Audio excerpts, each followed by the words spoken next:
તો છેલ્લે લાસ્ટ આપણે જે બધી બનાવટ હતી હેલો આલ્કેન્સની બનાવટ બધી પૂરી થઈ ગઈ. હવે આપણે આવશે હેલો એરિનની બનાવટ. તો હેલો એરિનની બનાવટ કઈ રીતે આપી શકીએ એનો પ્રશ્ન સમજીએ. તો હેલો એરિનની બનાવટ અહીંયા બે અલગ અલગ મેથડથી સમજાવેલી છે. આમ તો પ્રક્રિયાઓ ઘણી બધી છે, એમાં હેલો એરિનની બનાવટ સૌથી પહેલી, કારણ કે આપણે આગળ એક્સેપ્શનમાં જોયું હતું કે હેલો એરિનની અંદર લ્યુકાસ કસોટી વખતે ટોપિક સમજાયો હતો કે ફિનોલમાંથી ક્લોરોબેન્ઝીન શા માટે ના બની શકે. તો ફિનોલમાં રહેલો કાર્બન આંશિક દ્વિબંધ લાક્ષણિકતા ધરાવે છે, જેના કારણે બંધ મજબૂતાઈ વધારે હોવાથી એ સરળતાથી વિસ્થાપન પ્રક્રિયા આપતું નથી. તો એ જે વિસ્થાપન પ્રક્રિયા હતી એ કેન્દ્રાનુરાગી વિસ્થાપન પ્રક્રિયા હતી. હવે અહીંયા ઇલેક્ટ્રોન અનુરાગી વિસ્થાપન પ્રક્રિયા દ્વારા બતાવવાનું છે. તો આપણી જે થિયરી છે, પોઈન્ટ છે આનો હેલો એરિનની બનાવટ.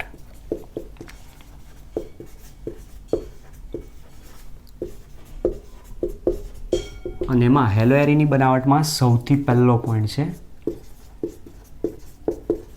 ઇલેક્ટ્રોન અનુરાગી વિસ્થાપન પ્રક્રિયા દ્વારા. હવે ઇલેક્ટ્રોન અનુરાગી વિસ્થાપન પ્રક્રિયા છે જેને ઇલેક્ટ્રોન તરફ આકર્ષણ હોય, મતલબ જેનો ચાર્જ શું હોય, પોઝિટિવ. એવો પ્રક્રિયક એરોમેટિક રિંગ ઉપર અટેક કરશે અને વિસ્થાપન પ્રક્રિયા દ્વારા હેલો એરિન બનાવશે. તો આના કહેવાય ઇલેક્ટ્રોન અનુરાગી વિસ્થાપન પ્રક્રિયા, જે ધોરણ 11માં આપણે બધા ભણી ગયા છીએ. ધોરણ 11ની અંદર બેન્ઝીનની પ્રક્રિયાઓ આપેલી હતી. બેન્ઝીનનું હેલોજિનેશન, ઇલેક્ટ્રોન અનુરાગી વિસ્થાપન પ્રક્રિયા, બેન્ઝીનનું nitration, sulphonation, Friedel Crafts, alkylation, acylation, બધી જ ઇલેક્ટ્રોન અનુરાગી વિસ્થાપન પ્રક્રિયાઓ હતી. તો આપણે એ જ ઉદાહરણ અહીંયાથી સમજી શકીએ છીએ. એક્ઝામ્પલ નંબર 1, બેન્ઝીન પોતે જ આપેલો છે. બેન્ઝીનનું ક્લોરિનેશન કરવામાં, તો ક્લોરિનેશન કોની હાજરીમાં હતું, FeCl3ની હાજરીમાં. FeCl3 કઈ રીતે બને, Fe સાથે ક્લોરિનની પ્રક્રિયા થાય અને એમાંથી બનાવે FeCl3. ક્લોરિનને બેલેન્સ કરો તો પછી Fe પણ બેલેન્સ થઈ જશે. તો આ રીતની પ્રક્રિયા આપણે ભણીને આવ્યા છીએ. FeCl3 જે આપેલો છે, FeCl3 એક પ્રકારે લુઈસ એસિડ તરીકે વર્તે છે અને એ લુઈસ એસિડ શું કરે છે, જે બે ક્લોરિન છે એમાંથી પોતે ઇલેક્ટ્રોનની જરૂર છે ને, તો ઇલેક્ટ્રોનની જરૂર છે એટલે Cl માઇનસને અહીંયાથી ખેંચી લાવે છે અને Cl માઇનસને જો ખેંચી જાય તો એમાંથી શું બનાવશે, FeCl4 માઇનસ અને Cl પ્લસ ક્લોરોનિયમ આયન છૂટો પડે. એ જે ક્લોરોનિયમ આયન મળ્યો એ પોતે ઇલેક્ટ્રોન અનુરાગી પ્રક્રિયક છે અને એ ઇલેક્ટ્રોન અનુરાગી શું કરશે, બેન્ઝીન રિંગ ઉપર અટેક કરશે અને એમાંથી જ નિપજ બનાવે છે ક્લોરોબેન્ઝીન. તો બેન્ઝીનમાંથી ક્લોરોબેન્ઝીનની બનાવટ આપેલી છે આપણને. હવે એમાં પણ જે અહીંયાથી હાઇડ્રોજન રિલીઝ થયો એ હાઇડ્રોજન આની પાસેથી પાછો Cl માઇનસ લઈ આવશે, કારણ કે FeCl3 ઉદ્દીપક છે એટલે પાછો HCl અહીંયા છૂટો પાડી દેશે. પ્રક્રિયામાં બનાવટ નંબર 2, ધારો કે બ્રોમોબેન્ઝીન બનાવવો છે તો અહીંયા ક્લોરીનની જગ્યાએ ઉપયોગ કરો Br2 અને અહીંયા ઉદ્દીપક વાપરવાનો FeBr3 માઇનસ HBr અને નિપજ આપશે બ્રોમોબેન્ઝીન. ચલો બીજો એક ક્વેશ્ચન છે આની અંદર, ઇન્ડસ્ટ્રી લેવલે જે વપરાય છે એ મેથડ ક્લોરોબેન્ઝીનની ઔદ્યોગિક પ્રક્રિયા બનાવટ માટેની. ક્લોરોબેન્ઝીનની બનાવટની ઔદ્યોગિક પ્રક્રિયા પદ્ધતિ અથવા પ્રક્રિયા જેને કહી શકીએ છીએ. તો કઈ મેથડ દ્વારા આને બનાવવામાં આવે છે, તો એ જે પ્રક્રિયા છે એનું નામ છે રાસિંગ મેથડ. રાસિંગ પ્રોસેસ જેને કહીએ છીએ આપણે, રાસિંગ પદ્ધતિ દ્વારા બનાવવામાં આવતો હોય છે. આ MCQ એન્ટ્રન્સ માટે યાદ રાખજો. ક્લોરોબેન્ઝીનની બનાવટ માટેની ઔદ્યોગિક પદ્ધતિ કઈ છે, તો એ રાસિંગ પ્રોસેસ છે. તો એ કઈ રીતે બનાવવામાં આવતું હોય, તો બેન્ઝીન છે, બેન્ઝીન બાષ્પ સ્વરૂપમાં લેવાનું છે.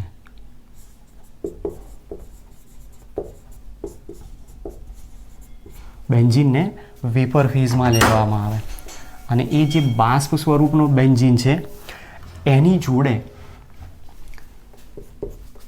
હાઇડ્રોજન ક્લોરાઇડ, અત્યારે હું 1 મોલ અહીંયા વાપરું છું, HCl અને ઓક્સિજન વાયુનું મિશ્રણ ભરવામાં. અને આ ત્રણે ત્રણનું મિશ્રણ CuCl પરથી પસાર કરવામાં, ક્યુપ્રસ ક્લોરાઇડ પરથી પસાર કરવામાં, અને ક્યુપ્રસ ક્લોરાઇડ ઉપરથી પસાર કરે છે ત્યારે એમાંથી નિપજ બનાવે છે ક્લોરો બેન્ઝીન.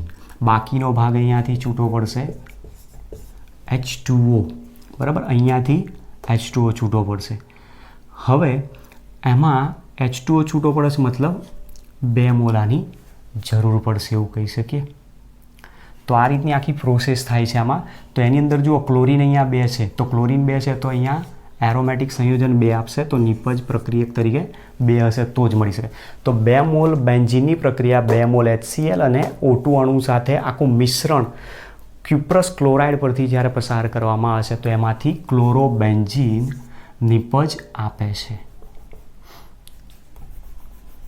તો આપણી પાસે અહીંયાથી 2 હાઇડ્રોજન વિસ્થાપિત થશે, 2 હાઇડ્રોજન અહીંયા, તો ટોટલ 2 હાઇડ્રોજન જો 4 ઓક્સિજન અને 4 હાઇડ્રોજન અને 2 ઓક્સિજન, 2 હાઇડ્રોજન આના વિસ્થાપિત થયા, 2 અહીંયા છે એટલે ટોટલ 4 હાઇડ્રોજન થયા અને 2 ઓક્સિજન છે એટલે 2 મોલ H2O છૂટો પડશે. અને આ રીતની રાસિંગ મેથડ દ્વારા ઇન્ડસ્ટ્રી લેવલે ક્લોરો બેન્ઝીન બનાવવામાં આવતો હોય છે.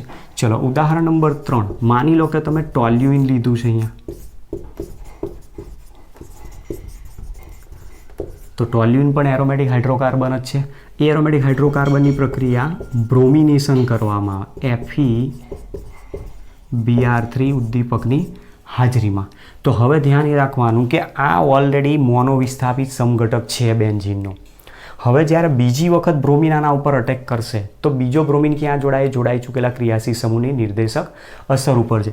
અહીંયા જે આપેલો છે CH3 એ ઇલેક્ટ્રોન દાતા સમૂહ છે, ઇલેક્ટ્રોન ડોનેટિંગ ગ્રુપ, અને ઇલેક્ટ્રોન ડોનેટિંગ ગ્રુપ હંમેશા ઓર્થો પેરા નિર્દેશક અસર બતાવે, અને એટલા માટે અહીંયા એક ઓર્થો સ્થાનમાં નિપજ બતાવશે અને બીજી પેરા સ્થાનમાં, મતલબ ડાય વિસ્થાપિત 2 સમઘટક મળશે. એમાંથી એક ઓર્થો બ્રોમો ટોલ્યુઇન અને બીજો આપશે para bromo toluene. Ortho bromo toluene, para bromo toluene, અને જેમાંથી પેરા સમઘટક જ હંમેશા મુખ્ય નિપજ તરીકે મળતી હોય છે. તો જુઓ આ રીતની એક આપણને પ્રક્રિયા જે બતાવી છે, પ્રક્રિયામાં ઇલેક્ટ્રોન અનુરાગી પ્રક્રિયક ક્લોરિનેશન લેશો તો ક્લોરોનિયમ આયન Cl+ દાખલ થશે, અને જો બ્રોમિનેશન લેશો તો બ્રોમોનિયમ આયન Br+ તરીકે વિસ્થાપન પ્રક્રિયામાં દાખલ થાય છે. અને એરોમેટિક રિંગ ઉપર અટેક કરે છે. એરોમેટિક રિંગનો જે ચાર્જ છે એ માઇનસ છે ઇલેક્ટ્રોન ક્લાઉડના કારણે, તો મતલબ ઇલેક્ટ્રોન ક્લાઉડ તરફ એટ્રેક્શન છે, અને એટલા માટે એ પ્રક્રિયાને નામ શું આપ્યું છે? ઇલેક્ટ્રોન અનુરાગી વિસ્થાપન. ચલો ત્યાર પછી બીજી રિએક્શન છે આમાં હેલો એરીની બનાવટ માટેની, જે બેન્ઝીન ડાયાઝોનિયમ ક્ષારમાંથી આપી છે આપણને. બીજી એક પરીક્ષાની રીતે જોવા જાઓ તો અગત્યની થિયરી સમજાવેલી છે.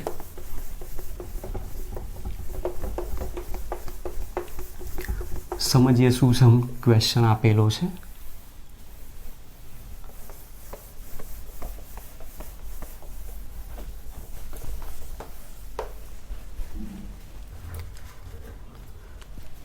તો બીજી બનાવટ આપેલી છે અહીંયા, બેન્ઝીન ડાયાઝોનિયમ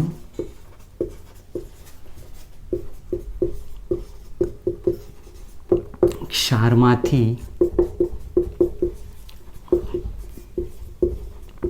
હેલો એરીનની બનાવટ.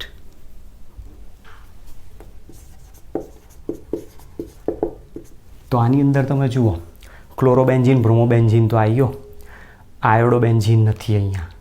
જેવું પેલામાં આયોડો આલ્કીનની પ્રક્રિયાઓ નથી આવી, ફિંકલસ્ટીન પ્રક્રિયાથી બનાવ, તો અહીંયા આયોડોબેન્ઝીન નથી બનાવ્યો, ફ્લોરોબેન્ઝીન નથી બનાવ્યો. તો આપણે એ હેલો એરીન બનાવવા માટેની અહીંયા કેટલીક ચોક્કસ પ્રક્રિયાઓ સમજાવીશ, જેમાં પહેલાં બનાવવાનો છે બેન્ઝીન ડાયાઝોનિયમ ક્ષાર, અને એમાંથી હેલો એરીન બનાવવાનો.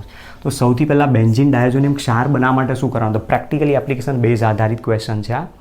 તો એના માટે સૌથી પહેલાં એરોમેટિક પ્રાથમિક એમાઇન વાપરવાનો છે, ARNH2. તો પ્રાથમિક એરોમેટિક એમાઇન છે આ.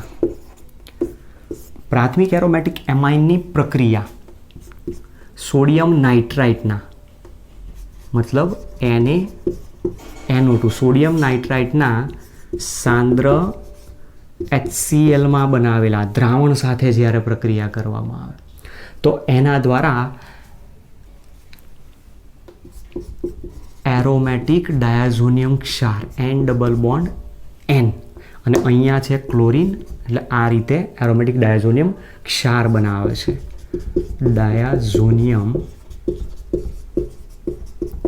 ક્ષાર આ રીતે આપણને મળશે આખી એકચ્યુઅલી પ્રક્રિયા શું છે એ પણ સમજાવું છું જો એરોમેટિક પ્રાથમિક એમાઇન છે એના માટે અહીંયા કોનો ઉપયોગ કરીએ છીએ મોટાભાગે આપણે એનિલિન એમિનો બેન્ઝીન તરીકે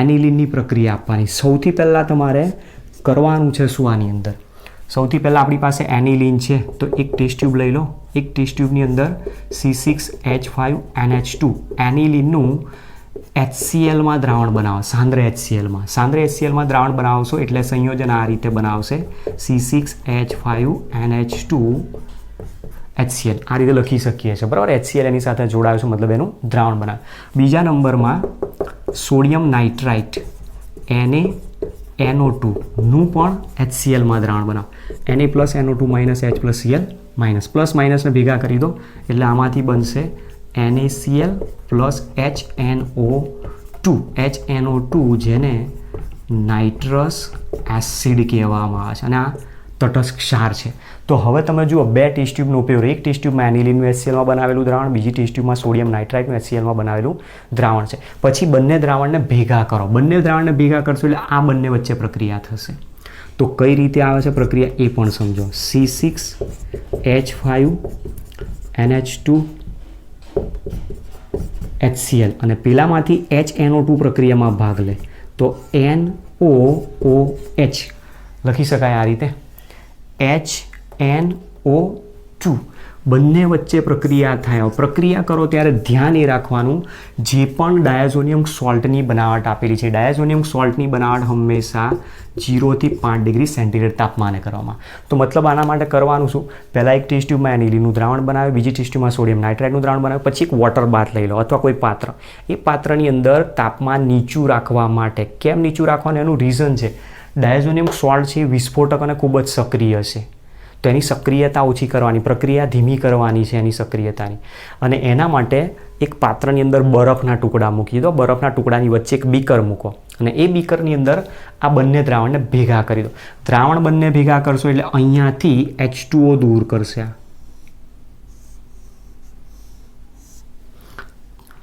બરાબર તો તમે ધ્યાનથી જુઓ હાઇડ્રોજન અહીંયા કેટલા છે અને ઓક્સિજન અહીંયા કેટલા છે 1 2 3 4 હાઇડ્રોજન 2 ઓક્સિજન મતલબ 2 મોલ અહીંયાથી શું છૂટા પાડી દેશે H2O છૂટા પડે હવે બાકી રહ્યો એને જોઈન્ટ કરી દો તો નિપજ આપશે C6H5N2 અથવા N ડબલ બોન્ડ N પણ લખી શકે નાઇટ્રોજન કેટલા બંધ બનાવે 3 તમે N ડબલ બોન્ડ N લખી શકો અથવા N2 પણ લખી શકીએ છીએ અને બાકી રહી ગયો એ ક્લોરીન તો આ જે સંયોજન મળ્યું એને બેન્ઝીન ડાયાઝોનિયમ ક્લોરાઇડ ક્ષાર તરીકે ઓળખવામાં આવે છે અહીંયા જે સંયોજન છે એમાં એરોમેટિક છે આ એરોમેટિક ડાયાઝોનિયમ ક્લોરાઇડ ક્ષાર કહી શકાય તો જે બેન્ઝીન ડાયાઝોનિયમ ક્ષાર છે એને BDCS બેન્ઝીન ડાયાઝોનિયમ ક્લોરાઇડ સોલ્ટ તરીકે પણ ઓળખવામાં આવે છે તો આપણે સૌથી પહેલાં આ પ્રક્રિયા બતાવવાની છે જેની અંદર ધ્યાન રાખવાનું છે કે પ્રાથમિક એરોમેટિક એમાઇનની સોડિયમ નાઇટ્રાઇટના સાંદ્ર HClમાં બનાવેલા દ્રાવણ સાથે 0 થી 5 ડિગ્રી સેન્ટીગ્રેડ તાપમાને પ્રક્રિયા કરતાં એરોમેટિક ડાયાઝોનિયમ અથવા બેન્ઝીન ડાયાઝોનિયમ ક્લોરાઇડ ક્ષાર મળે છે જે પ્રક્રિયાને ડાયઝોટાઇઝેશન પ્રક્રિયા તરીકે ઓળખવામાં આવે છે તો અહીંયા હું એનો સિદ્ધાંત લખી દઉં છું પછી આગળ રિએક્શન લખીએ છીએ ચલો તો પ્રાથમિક એરોમેટિક એમાઇનની નાઇટ્રસ એસિડ સાથે મતલબ કે NaNO2 ના HCl માં બનાવેલા દ્રાવણ સાથે 0 થી 5 ડિગ્રી સેન્ટીગ્રેડ જેટલા નીચા તાપમાને પ્રક્રિયા કરતા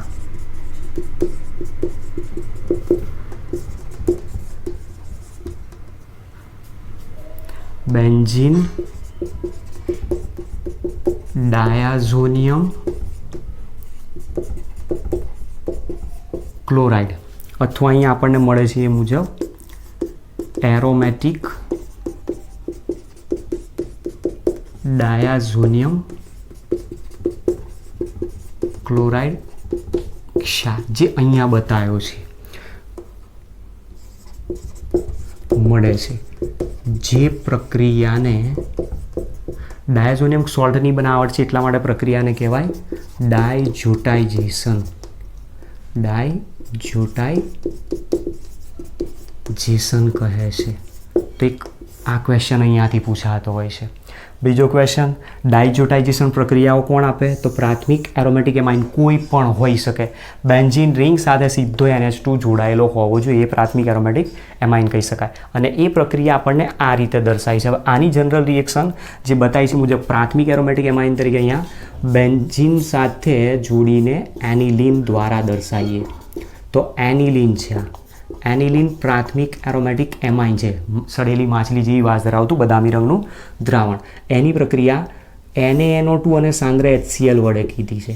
NaNO2 પ્લસ કોન્સન્ટ્રેટ HCl. બરાબર. હવે HCl તમે જુઓ અહીંયા 2 મોલ વપરાય છે. પ્રક્રિયામાં તમે અહીંયા 2 મોલ લખો કે ના લખો એનાથી કોઈ ફરક નથી પડતો, પણ મેઇન વસ્તુ ટેમ્પરેચર 0 થી 5 ડિગ્રી સેન્ટીગ્રેડ બતાવવું જરૂરી છે. અને એના દ્વારા નિપજ તરીકે સૌથી પહેલાં બનાવે છે બેન્ઝીન ડાયાઝોનિયમ સોલ્ટ N-N-CL, જેને આપણે BDCS તરીકે દર્શાવીએ છીએ. BDCS ઊંચા તાપમાને અસ્થાયી છે અને ઊંચા તાપમાને અસ્થાયી હોવાના કારણે એનો તરત જ ઉપયોગ કરવામાં આવે છે. રૂમ ટેમ્પરેચર જો સહેજ પણ 5 ડિગ્રી સેન્ટીગ્રેડથી ટેમ્પરેચર વધે એટલે તરત એનું વિઘટન થઈ જાય. એ BDCS સ્થાયી રહેતો નથી. એટલા માટે BDCSનું હંમેશા તાજું બનાવેલું દ્રાવણ જ આગળની પ્રક્રિયાઓમાં વાપરવામાં. તો હવે જોઈએ આપણે એની પ્રક્રિયાઓ કઈ કઈ હેલો એરીની બનાવટ માટે આમાં વાપરી શકાય છે. તો આ વસ્તુ તમારે નોંધ કરી રાખવાની છે. ચલો ઉદાહરણ સમજીએ હવે હેલો એરીની બનાવટ માટેના. તો BDCSમાંથી જ હેલો એરીન બનાવવાના છે. બધી જ રિએક્શન એક સાથે અહીંયા ભેગી લખી દઉં છું એટલે આપણે લખવાની પદ્ધતિ એકદમ શોર્ટ અને સ્વીટ મળી શકે.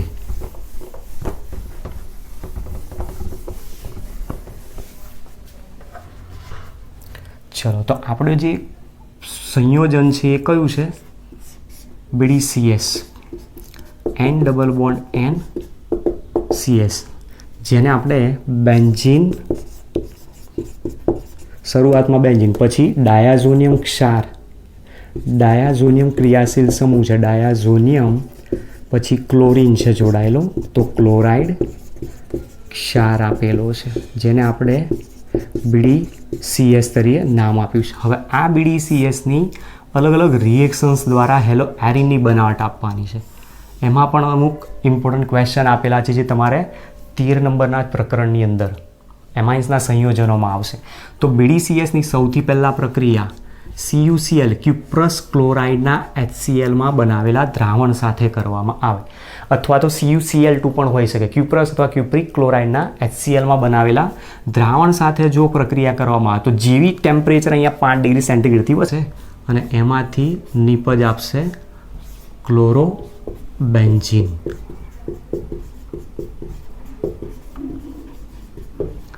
ત્યાર પછી બીજી પ્રક્રિયા ક્યુપ્રસ બ્રોમાઇડ લેવામાં આવ્યો હોય અને એનું દ્રાવણ શેમાં બનાવેલું હોય? HBrમાં. તો ફરી પાછો એને હીટ મળશે, N2 ગેસ છૂટો પડશે. બ્રોમિન અહીંયા દાખલ થશે, ClH પ્લસ સાથે જોડાય માઇનસ HCl અને બ્રોમિન અહીંયા જોડાઈને નિપજ આપશે બ્રોમોબેન્ઝીન. તો એક આ પ્રક્રિયા એવી આપી છે જેમાં BDCSનો ઉપયોગ કરીને તમે ક્લોરોબેન્ઝીન, બ્રોમોબેન્ઝીન બનાવી શકો છો. અને આના માટે જે પ્રક્રિયા વપરાય છે એ પ્રક્રિયાનું નામ છે સેન્ડ મેયર પ્રક્રિયા. તો સેન્ડ મેયર પ્રક્રિયા દ્વારા ક્લોરોબેન્ઝીન અને બ્રોમોબેન્ઝીન બનાવી શકાય છે. ચલો હવે આગળ આની અંદર માની લો કે BDCSની પ્રક્રિયા કોના દ્વારા કરવામાં આવેલી હોય? KI દ્વારા. સીધો પોટેશિયમ આયોડાઇડ વાપરીને એને ગરમ કરવામાં. તો ગરમ કરશો એટલે N2 ગેસ છૂટો પડશે. પછી Cl અને K+ જોડાશે માઇનસ KCl અને આયોડીન અહીંયા જોડાઈ જશે એટલે નિપજ આવી જશે આયોડો બેન્ઝીન. તો જો આયોડો બેન્ઝીન કોઈ જગ્યાએ નહોતો તો આયોડો બેન્ઝીનની બનાવટ આપણને મળી ગઈ. તો ઉપર સંયોજન મળ્યું છે આ બ્રોમો બેન્ઝીન અને આ પ્રક્રિયામાં મળ્યો આયોડો બેન્ઝીન. તો આયોડો બેન્ઝીન આ પદ્ધતિ દ્વારા આપણે બનાવી શકીએ છીએ. ચલો હવે જે કન્ડિશન આપી છે એમાં જો થોડોક ચેન્જ કરવામાં આવે, મતલબ કઈ જગ્યાએ ચેન્જ કરવાનો? ક્યુપ્રસ અથવા ક્યુપ્રિક હેલાઇડ જે તમે વાપરો એની જગ્યાએ કોપર પાવડર સ્વરૂપે વાપરવામાં આવે અને દ્રાવણ HClમાં જ બનાવેલું હોય અને એની સાથે હીટ આપો. ખાલી ઉદ્દીપક બદલાઈ ગયો છે અહીંયા. ક્યુપ્રસ ક્યુપ્રિક હેલાઇડની જગ્યાએ કોપર પાવડરનો ઉપયોગ કર્યો તો ફરી પાછો અહીંયાથી નિપજ આપશે ક્લોરો બેન્ઝીન.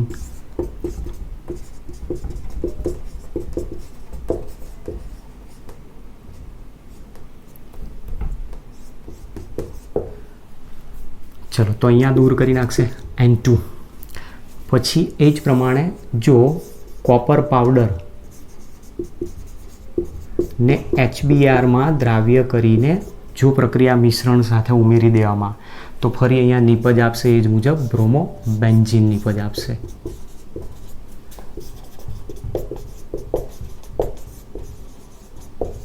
અને અહીંયા હીટ આપી એટલે છૂટો પાડી દેશે N2 માઇનસ HCl.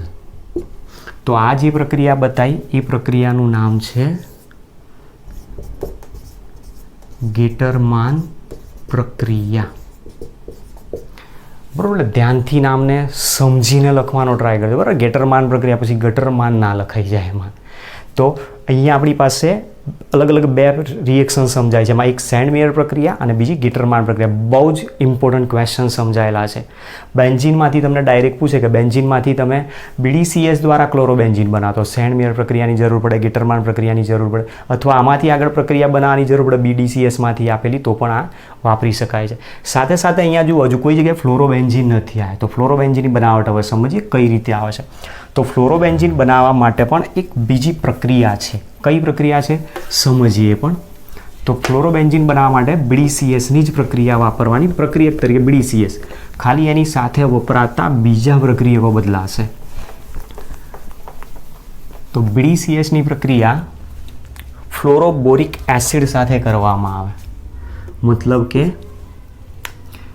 HBF4 જેને આપણે નામ આપીએ છીએ ફ્લોરોબોરિક એસિડ. ફ્લોરોબોરિક એસિડ સાથે જ્યારે આની પ્રક્રિયા કરવામાં આવે તો સૌથી પહેલાં શું થશે? HCl અહીંયાથી છૂટો પડી જાય. HCl પહેલાં અહીંયાથી છૂટો પડશે માઇનસ HCl અને મધ્યસ્થી એક સંયોજન આ રીતે બનાવશે C6H5 N double bond N અને આ BF4 અહીંયા જોડાઈ જશે BF4. તો સંયોજન મળે છે ટેટ્રા ફ્લોરો ડાયઝોનિયમ બોરેટ પ્રકારનું સંયોજન મળે છે અથવા તો benzene diazonium tetra fluoro borate જેનું નામ અપાય છે. Benzene diazonium tetra fluoro borate. ક્યાંક ફ્લોરોબોરેટ શબ્દ પણ વાપરે છે. આવું એક સંયોજન મળે છે અને આ જે સંયોજન છે એ ઓરડાના તાપમાને સ્થાયી સંયોજન છે. આ એક વસ્તુ ધ્યાન રાખવાની છે. બરાબર, જેટલા પણ ડાયઝોનિયમ સોલ્ટ બનાવ્યા છે ડાયઝોનિયમ સોલ્ટમાંથી માત્ર ને માત્ર આ એક જ એવો સ્થાયી છે. પછી એ બની ગયો, તમે ગમે ત્યારે એનો યુઝ કરી શકો છો. હવે આની આગળ પ્રક્રિયા જો સીધી આને હીટ આપી દેવામાં આવે તો અહીંયાથી N2 ગેસ છૂટો પડશે માઇનસ N2. અહીંયાથી BF3 છૂટો પડી જાય માઇનસ BF3. એક ફ્લોરિન જે બાકી રહ્યો એ આની સાથે જોડાશે અને નિપજ આપશે ફ્લોરો બેન્ઝીન. તો આ એક પ્રક્રિયા એવી આપી છે જો કે જેના દ્વારા આપણે હેલો એરિન તરીકે ફ્લોરોબેન્ઝીન બનાવી શકીએ છીએ અને ફ્લોરોબેન્ઝીનની બનાવટ માટે આ જે પ્રક્રિયા વપરાય છે એ પ્રક્રિયાનું નામ છે બાલ્ઝ-સ્કીમાન પ્રક્રિયા. બાલ્ઝ-સ્કીમાન પ્રક્રિયા. તો આની અંદર તમે જુઓ ક્લોરોબેન્ઝીન બ્રોમોબેન્ઝીન સેન્ડમેયર પ્રક્રિયા દ્વારા, ક્લોરોબેન્ઝીન બ્રોમોબેન્ઝીન ગિટરમાન પ્રક્રિયા દ્વારા, જ્યારે ફ્લોરોબેન્ઝીન બાલ્ઝ-સ્કીમાન પ્રક્રિયા દ્વારા બનાવી શકાય. ઘણી વખત ક્વેશ્ચન ક્રોસ પૂછે છે નીચેનામાંથી કયો હેલો એરિન અથવા કયું સંયોજન સેન્ડમેયર પ્રક્રિયાથી બનાવી શકાતું નથી. તો સેન્ડમેયર પ્રક્રિયા દ્વારા ક્લોરોબેન્ઝીન બ્રોમોબેન્ઝીન અને સાયનોબેન્ઝીન આવશે આગળ. આપણે તો અહીંયા હેલો એરિન બનાવટ છે એટલે લીધું નથી. તો ક્લોરોબેન્ઝીન બ્રોમોબેન્ઝીન સાયનોબેન્ઝીન બનાવી શકાય. આયોડોબેન્ઝીન ફ્લોરોબેન્ઝીન એના દ્વારા બનાવી શકાતો નથી. આયોડોબેન્ઝીન બનાવવા માટે તમે ક્યુપ્રસ-ક્યુપ્રિક હેલાઇડ નથી વાપર્યો, સીધી KI સાથે પ્રક્રિયા આપી છે એટલા માટે ના બની શકે. તો આ રીતની આપણી પાસે હેલો એરિન્સની બનાવટ માટેની બધી જ પદ્ધતિઓ આપેલી છે. તો આ હેલો આલ્કેન હેલો એરિન બંનેની બનાવટ અહીંયા પૂર્ણ થાય છે. હવે નેક્સ્ટ લેક્ચરની અંદર આપણે હેલો આલ્કિન સંયોજનો હેલો એરિન સંયોજનો માટેના ભૌતિક ગુણધર્મો, રાસાયણિક ગુણધર્મો, એની પ્રક્રિયાઓ એ બધાનો અભ્યાસ કરવાનો છે. બરાબર. તો ત્યાં સુધી આ બધી જ બનાવટોને શાંતિથી તૈયાર કરજો, લખીને તૈયાર કરજો અને જેટલા પણ MCQ તમને વિડીયોની અંદર ડિસ્ક્રિપ્શનમાં લિંકની અંદર મૂકેલા હશે એ લિંક ઓપન કરો, એને ડાઉનલોડ કરી લો PDF ફાઇલ અને એ PDF ફાઇલના MCQ તમારી નોટબુકમાં નોંધી રાખો અને એને સોલ્વ કરવાનો પ્રયત્ન કરો. જે પણ MCQમાં ડાઉટ લાગે તમે વિડીયો જુઓ એ દરમિયાન કોમેન્ટ બોક્સની અંદર મૂકી દો એ ક્વેશ્ચન કે સર આ ક્વેશ્ચનની અંદર પ્રોબ્લેમ છે, અથવા તો પછી ડિસ્ક્રિપ્શનની અંદર મારો કોન્ટેક નંબર પણ હશે જે મારો WhatsApp નંબર જ છે. એમાં તમે WhatsApp ઉપર ડાયરેક્ટ તમે મેસેજ કરીને પણ એનો આન્સર મેળવી શકો છો. Okay, thanks to all.